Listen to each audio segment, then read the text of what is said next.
Salut! Donc petite vidéo aujourd'hui sur la thématique du bivouac tactique ou du bivouac furtif. Beaucoup de termes, tout simplement pour dire qu'on va parler de comment c'est qu'on fait pour dormir dans la nature sans se faire gauler. Donc ça c'est quelque chose qui va pouvoir vous servir dans différentes circonstances. Par exemple, vous êtes en randonnée ou vous êtes en sortie bushcraft, sortie terrain, et vous êtes obligé ou vous décidez de passer la nuit dans un endroit où vous n'avez pas forcément l'autorisation d'y être. Voilà, vous n'allez pas détériorer le lieu, vous arrivez le soir, vous repartez le matin, vous n'allez pas poser de problème, mais techniquement vous n'êtes pas censé y être. Donc ça c'est dans le cadre du loisir ou de vos sorties. L'autre circonstance dans laquelle vous pouvez avoir besoin de passer la nuit dans la nature sans vous faire gauler, eh bien, ça va être dans un contexte beaucoup plus survivaliste. Pour une raison ou pour une autre, vous vous retrouvez sur le terrain, soit on est dans un contexte d'évacuation et vous essayez de rejoindre un endroit défini à l'avance, mais vous vous retrouvez à devoir passer la nuit quelque part et dans des conditions de sécurité qui ne sont pas forcément idéales, et donc vous n'avez pas envie de vous faire surprendre pendant la nuit. Parce qu'il pourrait y avoir des risques pour votre sécurité. Et bien de la même façon, on est obligé de bivouaquer pour la nuit, de s'arrêter pour la nuit dans un endroit présentant des risques pour notre sécurité. On peut imaginer le contexte de situation dégradée dans lequel ça peut être. On n'a clairement pas envie de se faire choper. Alors ce que je vais vous dire dans cette vidéo-là, il n'y a rien non plus de secret, et c'est clairement pas des techniques qui vont vous permettre d'échapper à la police, aux chiens policiers, au drone, à je sais pas quoi, si vous êtes recherché. Moi je suis pas là pour vous donner des techniques qui pourraient mettre en danger mes compatriotes. Donc ce que je vais vous dire, c'est tout simplement des choses de base pour pas passer une nuit en milieu naturel, en sécurité et sans être vu de personne. Donc voilà, on va se mettre en condition, on est en milieu naturel, on est en randonnée ou dans un contexte dégradé, et on décide de passer la nuit donc là dans la forêt. Idéalement, la chose la plus logique à faire dans un premier temps va être de commencer à chercher l'endroit le plus isolé possible, un endroit dans lequel des personnes qui ne vous cherchent pas, qui comme vous peuvent être à passer dans la forêt ou à passer dans cet environnement-là. Vous allez trouver un endroit où personne n'est censé passer, donc vous n'allez pas vous mettre à côté d'un sentier, vous n'allez pas vous mettre près d'un lieu de passage, juste à côté d'un éventuel parking, ce genre de choses. On va s'enfoncer au maximum possible dans le milieu naturel pour être loin des lieux de passage. Donc pas forcément besoin d'être à 1 km non plus, mais plus vous êtes loin d'un lieu de passage, mais plus vous êtes loin d'une zone de passage, et mieux ce sera.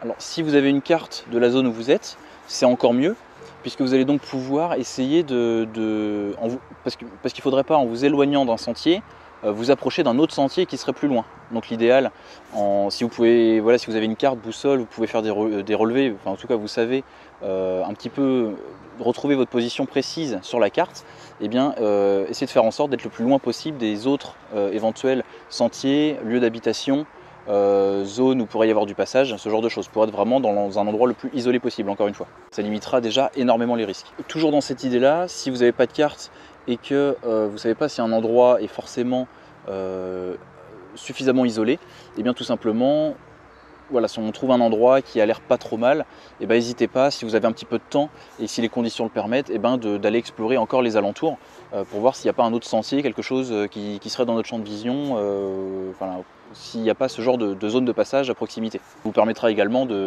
dans le même temps, pourquoi pas, de faire des recherches sur ce qu'il y a aux alentours. Si par exemple il y a certaines ressources naturelles que vous recherchez ou dont vous avez besoin, je sais pas, du bois pour le feu, des plantes, ce genre de choses. Ensuite, l'idée suivante, ça va pas être de s'installer dès qu'on va trouver un endroit, parce qu'il y a encore le risque, s'il fait encore jour, comme ici, d'être visible, parce que peut-être que d'autres personnes vont passer avant la fin de la journée et vont voir que vous êtes en train de monter un camp, que vous êtes en train de vous installer, que vous allez passer la nuit ici. Donc clairement, c'est pas l'idéal. Ce qu'on va faire, c'est éventuellement repérer un endroit et attendre la tombée de la nuit pour commencer à s'installer, à déballer les affaires. Comme ça, si vous êtes relativement synchro, vous allez pouvoir comme ça vous installer juste avant que le soleil se couche, et comme ça, dès qu'il fait nuit, hop, vous êtes prêt et vous n'avez plus besoin d'utiliser de lampe. Donc admettons qu'on trouve le bon endroit, ensuite il va falloir trouver dans cette petite zone qu'on aura repérée un endroit qui va s'y prêter dans la végétation. On va voir ça juste après. Donc il y a plusieurs choses qui risquent de vous faire repérer pendant votre nuit de bivouac. Donc pendant la soirée, pendant la nuit. Là, je vous renvoie vers les vidéos précédentes sur le camouflage, notamment cette vidéo-ci sur le faux make blot, donc avec tous les principes de base pour ne pas être repéré. pour résumer et en gros relever les points les plus intéressants, ce qui risque de vous faire repérer pendant la nuit, ça risque d'être bien sûr la visibilité que vous allez causer à cause de votre lumière ou à cause de la lumière du feu. C'est pour ça, idéalement, comme je disais, on va essayer de s'installer vraiment à la tombée du jour pour ne pas avoir besoin d'utiliser de lumière artificielle et monter, monter simplement son bivouac très rapidement entre chien et loup, comme on dit. Et vous allez également profiter de ce temps-là pour éventuellement préparer votre nourriture pour le soir, pour ne pas que la lumière du feu soit visible ensuite pendant la nuit, si vous n'avez que le feu comme système à votre disposition. De la même manière, on va essayer de faire son feu assez rapidement, préparer à manger assez rapidement pendant qu'il fait encore jour, de manière à ce qu'il n'y ait plus ensuite du tout de feu pendant la nuit. Même si vous connaissez des techniques pour faire du feu sans lumière, comme le feu Dakota ou autre, que je vous mets par ici, ça ne va pas être l'idéal. Donc il faut vraiment veiller à votre visibilité, que ce soit au niveau de votre matériel de bivouac. Donc bien sûr, si vous avez une tente orange fluo et que vous éclairez partout avec votre lampe torche en pleine nuit, vous allez être repéré de jour par la couleur et vous allez être visible la nuit à cause de la lumière. Donc déjà, votre visibilité, faire attention à ça. Ensuite, le deuxième gros problème, ça va être le bruit que vous allez générer pendant la nuit. Donc on essaye de parler le plus bas possible. On évite les éclats de voix, on évite de parler avec ses potes. Si on est seul, ça arrange déjà pas mal les problèmes. Mais si on est en groupe, on fera vraiment très attention. Et puis le dernier problème, ça peut être éventuellement l'odeur. Si, comme je vous disais tout à l'heure, vous êtes obligé d'utiliser le feu de bois pour préparer à manger, que vous ne voulez pas manger froid ou que vous avez vraiment besoin de feu pour X ou Y raison, je sais pas, vous avez besoin de faire bouillir de l'eau, vous avez que ça, enfin peu importe, va y avoir le risque d'odeur de la fumée qui risque de vous faire repérer de jour comme de nuit à longue distance. On va sentir l'odeur du feu de bois. Donc faire attention à ça, éventuellement soit manger froid, soit utiliser des réchauds à gaz ou à alcool liquide ou solidifié pour éviter les odeurs à longue distance. Et également la lumière du feu, etc. Bon, et c'est pas encore le plus discret, un réchaud à alcool sera encore plus silencieux. Donc voilà, donc c'est parti, on va essayer de trouver un endroit pour s'installer et voir un petit peu les différents équipements possibles. Donc voilà, on est en forêt en fin d'hiver, donc on va essayer de trouver un endroit où pouvoir s'installer. Donc là, le problème en cette saison, on est à la mi-mars, c'est pas encore le printemps, et bien la végétation est quand même très peu garnie. On va seulement avoir les plantes vivaces, du houx, des ronces qui vont apporter un petit peu de verdure, mais sinon très peu de feuilles pour pouvoir se dissimuler. Donc c'est un petit peu la difficulté en ce moment. On va essayer de trouver un endroit qui, en plus d'être isolé, va être relativement bien caché naturellement par la végétation. Là par exemple ici il y a pas mal de...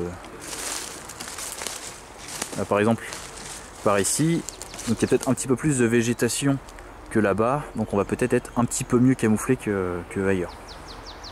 Donc l'idéal, encore une fois, pour être le plus discret possible, ça va être d'être près du sol. Si on est à hauteur, par exemple avec des hamacs, même si j'adore les hamacs, et je vous ai déjà fait des vidéos sur l'hamac, je vous la mets par ici, les hamacs ont plein d'avantages, mais si on s'installe en hamac comme ça, à hauteur de vue, on va être bien sûr beaucoup plus visible, même si on est en camouflage, on est quand même à hauteur d'œil, qu'en étant planqué au sol dans les végétaux. Donc on va essayer de trouver un système qui nous permet de nous installer au sol. Donc au sol, il n'y en a pas beaucoup, ça va être soit dans une tente, mais la tente est relativement volumineuse, donc de la même manière on va être assez visible, soit ça va être sous un petit tarp, sous une petite bâche au sol, voire même encore mieux, directement à la belle étoile, sur une bâche ou dans un sursac, pour être le plus proche du sol possible, et donc le plus camouflé possible. Donc voilà, j'ai trouvé mon endroit assez adapté pour passer la nuit. On va imaginer que la nuit commence à tomber, et donc je vais m'installer pour passer la nuit à cet endroit. Hop. Donc au niveau du couchage, j'avais déjà fait des vidéos sur un petit peu le matériel que j'utilise, je vous mets ça dans un coin. Là, comme on est encore en période relativement froide, je vais réutiliser un système multicouche que j'utilise à chaque fois, c'est-à-dire sur sac, et puis 2 sacs de couchage l'un dans l'autre à l'intérieur, pour être bien au chaud et être protégé de l'humidité. Ainsi que le bon vieux matelas mousse, pour s'isoler déjà du froid du sol et également pour gagner un petit peu en confort et passer une meilleure nuit qu'en se faisant un matelas en feuilles.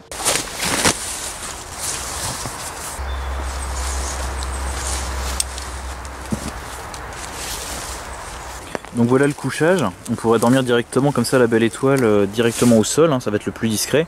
Mais étant donné qu'il risque d'y avoir de la pluie, je vais quand même me prévoir un petit toit, donc je vais me faire un mini tarp Alors on pourrait utiliser directement des grands tarpes ou des grandes bâches, mais voilà, ça ferait un grand abri bien sûr confortable, mais on perdrait en discrétion étant donné que ça ferait un grand abri assez visible.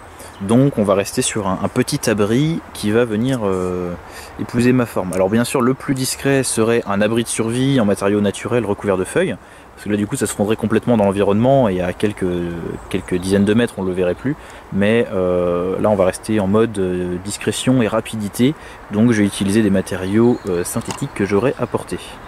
Ok, donc là j'ai rajouté une petite fêtière pour pouvoir m'ajouter un petit tarp, une petite bâche, parce que le climat est pas idéal et je risque de prendre la flotte pendant la nuit. Donc c'est mieux d'être bien protégé de la pluie. Également ça me protégera du vent et puis ça rajoutera un petit peu de camouflage. Là d'ailleurs au passage cette corde là c'est de la Dynéma, c'est pas de la paracorde ou autre. Donc c'est difficile de faire plus léger et plus résistant que ça. 3 mm ça doit pouvoir résister à 700 kg, quelque chose comme ça, c'est super résistant.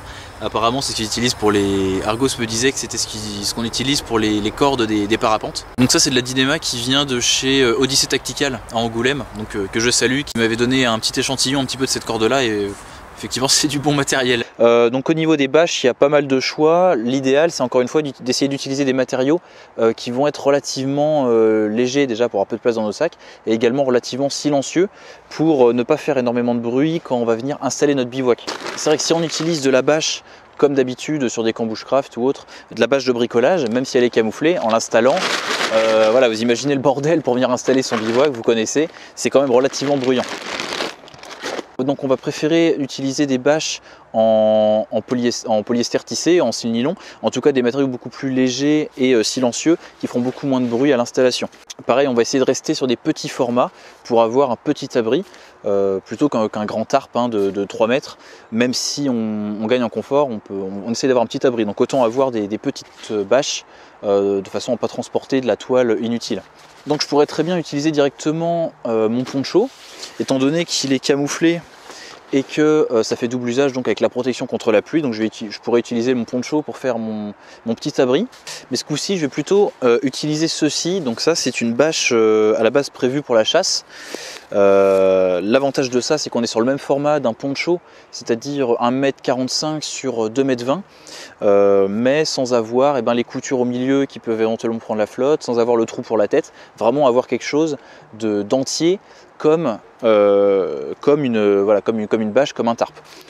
Sauf qu'on est vraiment sur un petit format, comme ça va être parfait pour se faire des petits abris. Surtout on a une toute petite toile pour faire ça, ça fait que 260 grammes, quelque chose comme ça, ça va être pas trop mal. Voilà. Et donc l'avantage de cette toile là, c'est qu'on est en camouflage chasse, donc adapté à l'hiver et à la forêt.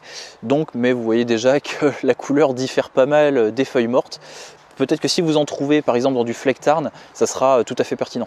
Donc voilà l'abri en canadienne. Comme la toile est un petit peu courte, ça fait seulement 2,20 m annoncé. Il faudrait que je la mesure en vrai parce que je suis pas sûr que ça fasse exactement 2,20 m.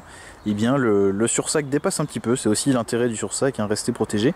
Là le but c'était surtout de se protéger le visage, le risque étant d'être relativement exposé de ce côté-là. Au niveau des attaches, et comme je fais souvent, vous voyez que j'utilise donc des piquets en bois. Ça évite déjà de se trimballer des piquets en métal, et surtout ça va être plus ou moins cassant s'il y a besoin de partir très rapidement. On tire sur la bâche et c'est le piquet qui va faire fusible et qui va s'arracher ou se casser. Là où faire ça avec un piquet métal, avec un petit piquet en métal ou une sardine, on risquerait plutôt de déchirer la toile. Donc voilà, petite idée si besoin, s'il y a besoin de partir rapidement. Bon voilà le bivouac qui est là-bas.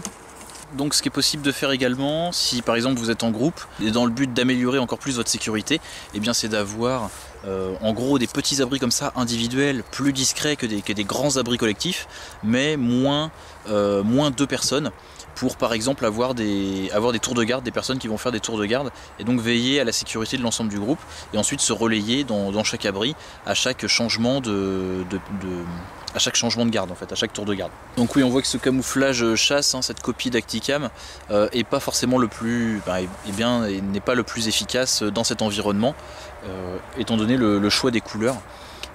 Il va être un petit peu trop gris, un petit peu trop foncé, là où l'endroit où je suis et les feuilles mortes nécessiterait quelque chose de beaucoup plus marron clair. Donc pas le plus efficace, mais de toute façon, une fois qu'on sera en pleine nuit, ça posera pas de soucis. Beaucoup de tarpes ou de ponchos sont par exemple couleur olive, kaki. Ils n'auraient pas du tout été adaptés non plus et on s'en serait servi quand même.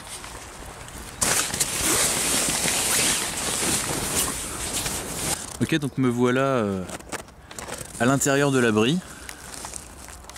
Donc assez bien protégé à l'intérieur là. Il y a au final très peu de place, hein. L'abri est vraiment profilé autour de la personne, autour du couchage.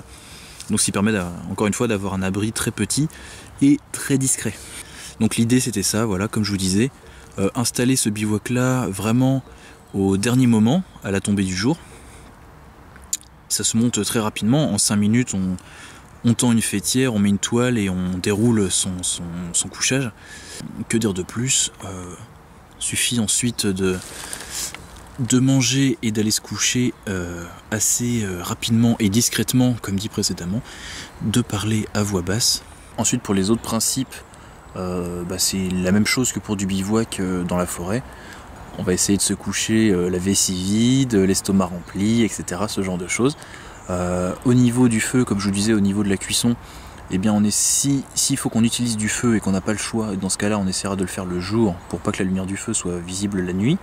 Sinon il est possible d'utiliser par exemple réchaud à gaz ou à alcool pour se faire à manger le soir. Je vais pouvoir passer la nuit au chaud dans mon mini abri, dans ma mini canadienne camouflée, dans mon petit bivouac furtif. Et ensuite l'idée, eh bien sûr, c'est de démonter l'abri de la même façon, silencieusement, au petit matin, le plus tôt possible, pour pouvoir partir le plus tôt et le plus vite possible. Et ainsi ne pas avoir été repéré pendant la nuit. Voilà. Alors si vous voulez plus d'infos, plus d'idées, plus de conseils, et en tout cas beaucoup plus en détail, je vous mets des vidéos en description qui abordent aussi cette thématique-là. Et encore une fois beaucoup plus dans les détails. Donc il y en a une de Rémi Memoriaux sur le bivouac tactique en hamac cette fois, avec pareil pas mal de conseils. Les autres de Baroudeur Aventure qui lui apportent beaucoup plus de conseils et beaucoup plus de techniques pour de la même manière s'installer de manière furtive, plus en randonnée et de la même manière en bivouac furtif en couchage au sol. Voilà, vous pouvez retrouver ces vidéos là en description pour avoir plus d'idées et plus de conseils. Voilà, donc là il fait presque nuit. La nuit est presque tombée, donc ça va être l'heure d'aller se coucher. Donc normalement c'est vraiment dans cette période-là, dans la dernière demi-heure avant que la nuit tombe, qu'on monte notre camp, on se couche discrètement et on attend le matin. Sur ce, je vous dis à demain matin, bonne nuit.